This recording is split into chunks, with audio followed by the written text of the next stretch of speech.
Վերադառնանք քաղաքական հարցերին, պարոն Փաշինյան, երկրում առկա է դժգոհություն այն առումով, որ ցանկանում են բավականին ստար զանգվածի բնակչություն եւ նաեւ քաղաքական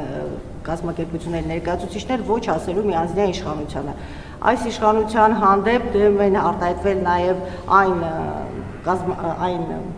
կուսակցությունները, ովքեր կառավարության այս համակարգը ստեղծեցին, գրեցին, հետո ձեզ մեղադրեցին այն վայելելու առումով։ Դուք ինքներդ սկզբից ասում եք, որ դժգոհ եք այդ միանձնյա իշխանությունից։ Հիմա 7 տարի անց դուք տեսնում եք, որ երկրում առկա է միանձնյա իշխանություն։ Եթե այո, ինչ եք պատրաստվում անել ապացուցելու ձեր դեմոկրատ լինելը, բավարարելու ժողովրդի պահանջը եւ դրանով իսկ կանխարգելելու հետագա մյուս իշխանության միանձնյա կառավարումը երկրում։ Հայաստանում չկա միանձնյա իշխանություն, Հայաստանում կա ժողովրդի իշխանություն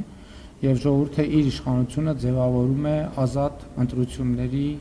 միջոցով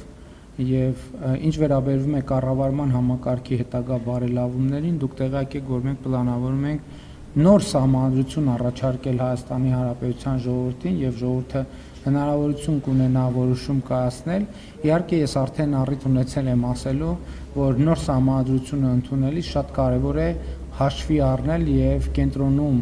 ուշադրության կենտրոնում ունենալ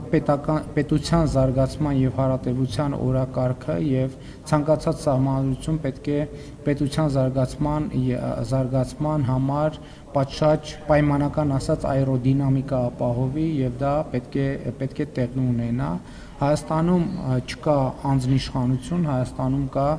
Հայաստանում կա ժողովրդի իշխանություն եւ ժողովրդի իշխանությունը անկասելի է եւ անբեկանելի եւ անքննելի է։ Մնացած ամեն ինչը պետք է տեղավորել այդ համատեքստում։